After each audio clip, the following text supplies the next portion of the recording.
फुलाला सुगंध मातीचा या मालिकेच्या 28 जूनच्या भागामध्ये आपण पाहणार आहोत. इमली ही बाहेरून येते. तिने खूपच गिफ्ट आणलेले असतात. जिजी अक्का तिला विचारतात, तुझ्याकडे एवढ्या पिशव्या होत्या तर तू तुषारला काऊन नाही मदतीला घेऊन गेलीस? आणि तेव्हा इमली ही जिजी अक्कांकडे येते. तेव्हा जिजी अक्कांना ती सांगते, मी माझ्या आत्यांच्या घरी गेली होते. तेव्हा जिजी अक्का ह्या तिच्या आत्यांची विचारपूस करतात.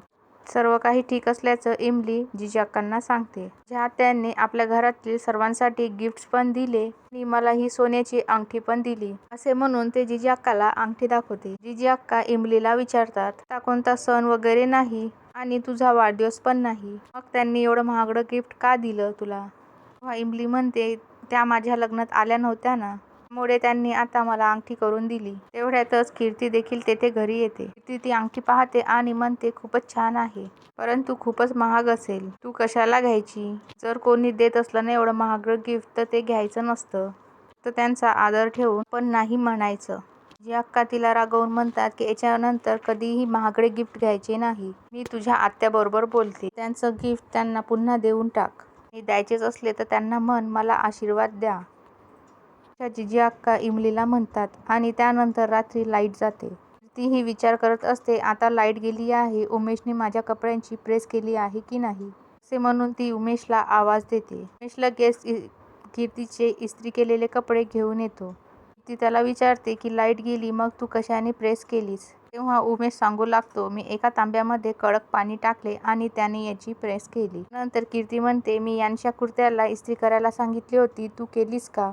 उमेश म्हणतो, तुम्हाला तयार होऊन ड्युटीवर जायचं असतं, म्हणूनच मी तुमच्या कपड्यांना आधी इस्त्री केली. तेव्हा कीर्ती म्हणते, तशीच सेम इस्त्री मग यांच्या कुर्त्याला काय ना केलीस? तेव्हा उमेश म्हणतो, शुभम दादाला तरी कुठे जायचं असतं, एकतर ते दुकानामध्ये असतात नाहीतर घरामध्ये असतात, त्यांना एवढे कडक इस्त्रीचे कपडे घालून कुठे जायचे आहे?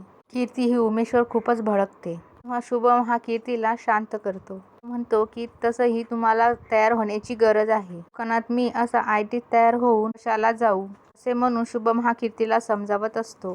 ती ही उमेशला विचारते, तो तांब्या कुठे आहे? स्वयंपाकघरात असल्याचं उमेश सांगतो. ती तो गरम तांब्या आणण्यासाठी स्वयंपाकघराकडे जाते. तेव्हा उमेश हा खूपच घाबरतो. शुभमला म्हणतो, मॅडमला एवढं चिडलेलं कधीच मी पाहिलेलं नाही, आता माती मीच खाल्ली आहे, त्यामुळे शिक्षा ही मला भोगावी लागणार. तेवढ्यातच कीर्ती तेथे येते आणि शुभमच्या कुर्त्याला इस्त्री करू लागते. उमेश हा कीर्तीचे हात जोडून सारखी माफी मागत असतो. नंतर तो स्वतः कीर्तीच्या हातातून तो तांब्या घेतो आणि शुभमच्या कपड्यांची प्रेस करू लागतो. शुभम हा कीर्तीला म्हणतो, एवढा राग कशासाठी? ती म्हणते, जो माणूस माझ्या पाठीमागे सारखा डोंगरासारखा उभा राहतो, त्याचा झालेला अपमान मी कधीही सहन करू शकत नाही. हात हातात घेतो आणि म्हणतो, अरे बापरे, रागाने तुमचे हात एवढे तापले आहेत, हेच हात जर कपड्यांवरून फिरवले ना, आपोआपच इस्त्री झाली असती माझ्या कपड्यांची. कीर्ती शुभमकडे पाहून हसू लागते. ते दोघेही एकमेकांना मिठी मारतात. तर दुसरीकडे सोनाली ही खूपच टेन्शनमध्ये बसलेली असते आणि जिजी अक्का ह्या मंदिरात जातात. तर इमली ही सोनालीसाठी चहा घेऊन येते. तिच्या हातामध्ये असलेली अंगठी सोनाली पाहते. तेव्हा मनातल्या मनात विचार करते, ती चिठ्ठी लिहिणारी व्यक्ती आणि मला ब्लॅकमेल करणारी व्यक्ती इमलीच आहे. तेव्हा सोनाली ही खूपच भडकते आणि इमलीला जाब विचारू लागते, तू माझ्याबरोबर अशी का वागतेस? तुझे मी काय बिघडवलं होतं? माझ्याकडनं अजून किती पैसे तू घेणार आहेस? इमलीला काहीच समजत नाही. सोनाली म्हणते, ती चिठ्ठी लिहिणारी व्यक्ती तूच आहेस ना? इमलीला खूप मोठा धक्का बसतो आणि इमली ही खूपच घाबरते. इमली ही सोनालीला सांगण्याचा प्रयत्न करते. ती म्हणते, मी फक्त तुम्हाला एकच चिठ्ठी लिहिली होती, म्हणजे उन्हात उभं राहण्याची सजा, बाकी दुसरी चिठ्ठी मी लिहिली नाही, अशी इमली सोनालीला म्हणते. ते म्हणून ती परीची शपथ घेते. तेव्हा सोनालीला विश्वासच बसत नाही. सोनाली म्हणते, तुझ्या बोटामध्ये असलेली अंगठी ही माझी आहे. तेव्हा इमली म्हणते, हो सोनाली वहिनी, ही माझ्या आत्याने मला दिली आणि तुम्हाला वाटलं तर माझ्या मम्मीला आत्ता फोन करून तुम्ही विचारू शकता, कशाला असं करेल, मी आपल्याच माणसाबरोबर असे कधीही करणार नाही. सोनाली म्हणते, मग मला अशा चिठ्ठ्या कोण लिहत आहे? इमलीलाही हा प्रश्न पडतो, नक्की हे कोण करत असेल? त्यातच इमलीच्या दुकानामध्ये काम करणारी मुलगी तेथे येते आणि इमलीकडे चिठ्ठी देते. इमली आणि सोनाली मिळून दोघी चिठ्ठी वाचतात. 50,000 रुपये एका तासाच्या आतमध्ये आणायचे असं त्याच्यामध्ये लिहिलेलं असतं. सोनाली ही खूपच घाबरते. म्हणते, कानाचं नाव घेऊन मला कोण चिठ्ठी पाठवते आणि माझ्याकडनं पैसे उकळत आहे, त्यानंतर ती इमलीला विचारते आणि इमलीला सुद्धा प्रश्न पडतो की हे कोणी केलं असेल. तेव्हा सोनाली ही इमलीला म्हणते, कानाचं सर्व सत्य समजले ना, मला घरामध्ये कोणीही ठेवणार नाही. इमलीला पण या गोष्टीचं खूप वाईट वाटतं आणि इमली मनात म्हणते, आता सोनाली वहिनीबरोबर मला राहावेच लागेल. कानाचं काय सत्य असेल असे म्हणून ती सोनाली पाठोपाठ जाते. चुकून ती चिठ्ठी सोनालीची तिथेच पडते. तेवढ्यात कीर्ती घरामध्ये येते आणि समोर पाहते तिथे एक चिठ्ठी असते. कीर्ती ती चिठ्ठी वाचते आणि त्यामध्ये लिहिलेलं असतं, सोनाली 1 तासाच्या आत 50,000 रुपये घेऊन ये. मिठाईच्या बॉक्समध्ये ते पैसे टपाल पेटीच्या खाली ठेवायचे. तेव्हा कीर्ती हे ऐकून खूप मोठ्या टेन्शनमध्ये येते आणि तेवढ्यातच इमली तेथे येते. कीर्ती हा सर्व प्रकार इमलीला सांगते. इमली म्हणते, आम्ही मगाशीच हे सर्व काही वाचले आहे आणि सोनाली वहिनीला कोणीतरी ब्लॅकमेल करत आहे. कीर्ती या प्रकरणाचा छडा लावण्याचा ठरविते. कीर्ती ही इमलीची मदत घेते आणि म्हणते, भाऊ आणि जिजी अक्का पण बाहेर आहेत आणि हे सुद्धा मिठाईच्या ऑर्डरसाठी बाहेर गेलेले आहेत. त्यामुळे आपल्याला चांगली संधी आहे.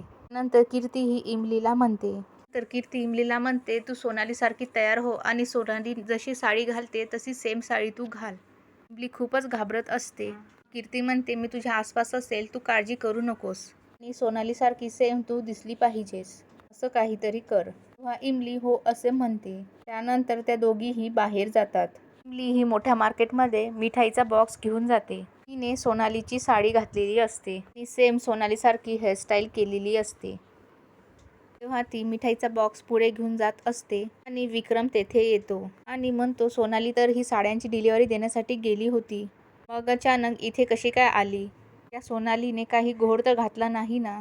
या विचाराने तो पुढे जातो. इमली पटकन तो मिठाईचा बॉक्स तेथे ठेवते आणि पुढे जाते आणि त्याच वेळीस कीर्ती तेथे येते आणि कीर्तीने चेहऱ्यावरती पदर घेतलेला असतो आणि तिच्या हातामध्ये झाडू असतो. झाडूवाली बाई बनलेली असते आणि तो इमलीकडे जात असताना कीर्ती त्याला मध्येच अडवते आणि स्वतःच्या चेहऱ्यावरील पदर काढून म्हणते, विक्रम भाऊजी, तुम्ही इथेच थांबा आणि एकदम शांत राहा. तेव्हा कीर्ती ही विक्रमला सांगते, सोनालीने खूप मोठा घोळ घालून ठेवला आहे. तिला कोणीतरी ब्लॅकमेल करत आहे. तेव्हा विक्रमला खूपच टेन्शन येतं. आता मी पण तुमच्याबरोबर थांबणार आहे. व्यक्ती येथे पैसे घेण्यासाठी येईलच. तेव्हा कीर्ती म्हणते, नको, तुम्हाला पाहिल्यानंतर ती व्यक्ती समोर येणारच नाही. विक्रम हा दुसरीकडे लपतो आणि इमली पण त्याच्या समोरच उभी असते. ती मात्र झाडू मारत मारत मिठाईच्या बॉक्सजवळ येते. इमली आणि विक्रम दोघे पाहतच असतात की ती व्यक्ती नक्की कोण आहे. नंतर ती व्यक्ती तेथे येते. साडीचा पदर चेहऱ्यावर घेऊन झाकलेला असतो आणि चेहऱ्यावर मास्क सुद्धा लावलेलं असते. कीर्ती शक्कल लावून तो मिठाईचा बॉक्स उचलते. तेवढ्यातच ती व्यक्ती तेथे पळत येते आणि तो मिठाईचा बॉक्स माझा आहे असं म्हणते. कीर्ती म्हणते, तो तुझा नाही, माझाच आहे. म्हणून कीर्ती त्या बाईला पकडून ठेवते आणि तिच्या चेहऱ्यावरील पदर काढते. व्यक्ती दुसरी तिसरी कोणी नसून कल्पना असते. आणि इमली आणि विक्रमही तिच्याकडे धावतच येतात. कीर्ती तिच्या चेहऱ्यावरचा मास्क काढते. ती म्हणते, तू तर कल्पना आहेस ना, सोनालीची बहीण, आणि सोनालीकडनं पैसे तू उकळत होतीस का? विक्रम रागातच तिला म्हणतो. आणि येणाऱ्या भागामध्ये आपण पाहणार आहोत, कमला मावशी ही जिजी अक्काच्या घरी येऊन म्हणतात, माझी नात गायब आहे आणि दुसरीकडे कल्पना ही कीर्तीला, विक्रमला आणि इमलीला सर्व सत्य सांगते कानाबद्दल. अशाच अपडेट्ससाठी आमच्या चॅनलला लाईक करा, शेअर करा, सबस्क्राईब करा.